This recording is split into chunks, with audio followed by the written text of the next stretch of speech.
You see my video on Rogan and Michaela's stuff, and then I mean, were you like, "This is crazy" when you first heard it? I mean, was there what sort of? I mean, I mean, I guess you're just desperate at some point, right?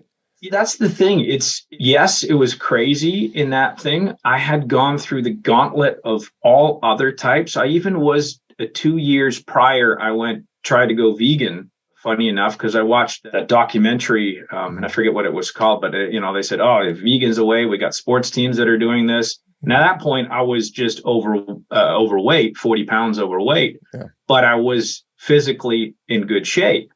And I started doing the smoothies and all that kind of stuff, kale and spinach and all that kind of. And I lasted probably a week, and my IBS completely disintegrated me. I couldn't keep anything down. I felt like crap, and I was like, "Oh, I'm not going to make." I said, "You know what? Those sports guys may be able to do it. I can't do it. I check out." And and also that it gave my skin. My skin didn't do well. I just had major backlashes of it. And if one of the things that I've noticed with all the food sensitivities that I had, you don't get the response. It's not like an anaphylactic response, like a peanut allergy, and you go, "Okay, well that I just ate. I gotta take the medication I get." With the stuff that I was reacting to, it would take 3-4 days before you would start to get the response. So how do you go back into your diet to go, was it 3 days ago that I ate that? Or was it 5 days ago? And then the wave would hit you.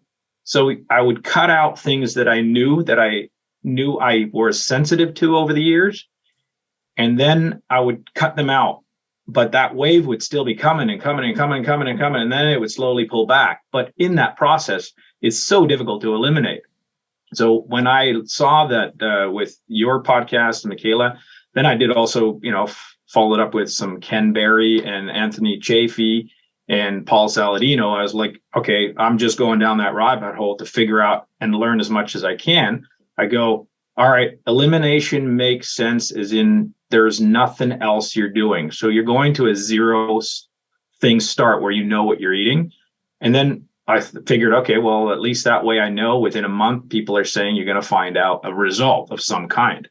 So I've done 2 months, I've done a lifetime of different things. What's a month going to do, especially in the shape I was in? So let's just, I guess, start now. You start Carnivore Diet, and how does it go? I mean, what's going on with that? What did you do? How did you approach it?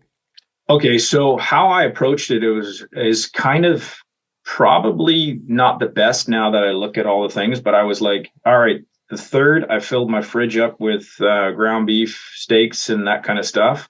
Took my medication, that anti-inflammatories, all those types and IBS stuff, threw them out.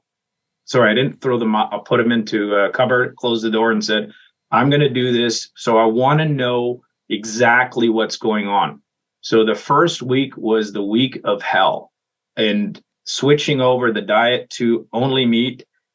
And I did still use spices, so pepper and whatnot.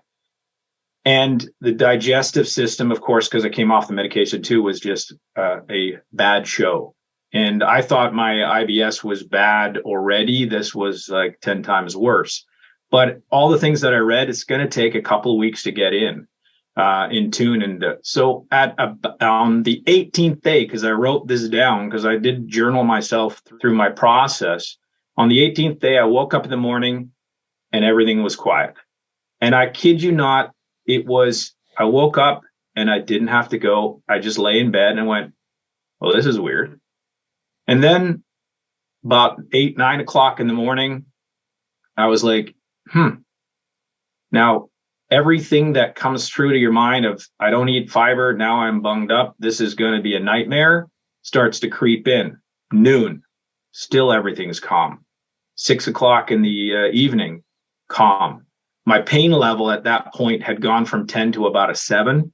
So I noticed already in that 2 weeks, I already noticed the pain dropping off. And then in the evening, I was like, so I had a rough night, because keep in mind, if you go 5 to 7 times in the morning, your routine before you leave for work at 8 o'clock.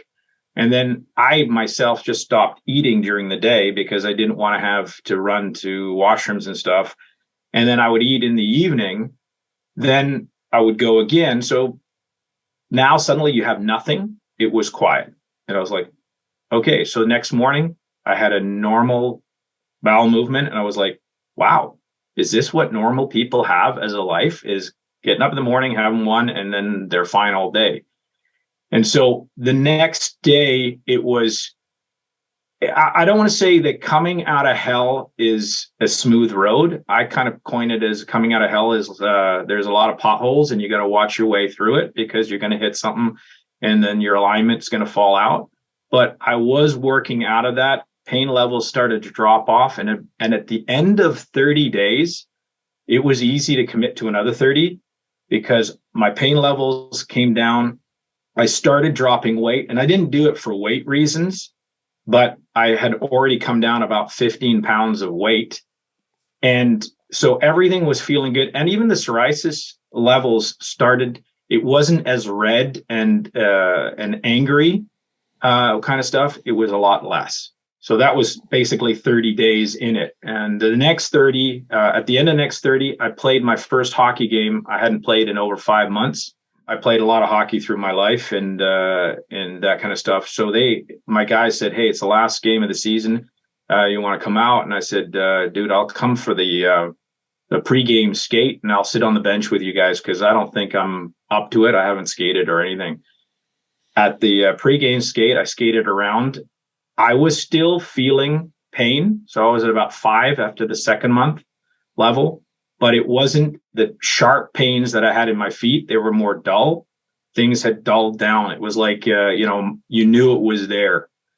And then, so I skated around, sat on the bench, and then within 5 minutes of the first period, one of our defensemen goes down with a blown ACL, and they say, hey, can you take over? And I went, dude, and I jumped on the ice, and I didn't look back, and I played the full game. And when I got off the ice, the guys literally came up to me and said, what the hell happened? Because you hadn't skated in over 5 months, and your time was a little off, but you were pretty damn good.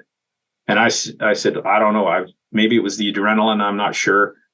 The next day, I did feel incredibly exhausted, like I'd run a marathon or whatnot. The joints were holding out, but I was surprised that I wasn't going to be set back to the beginning again, because I told myself, no, I'm not going to do this. I'm not going to go hard. I'm just going to do the pregame skate. But of course, typical male chauvinistic kind of way, I said, yeah, I can do this, and jumped in.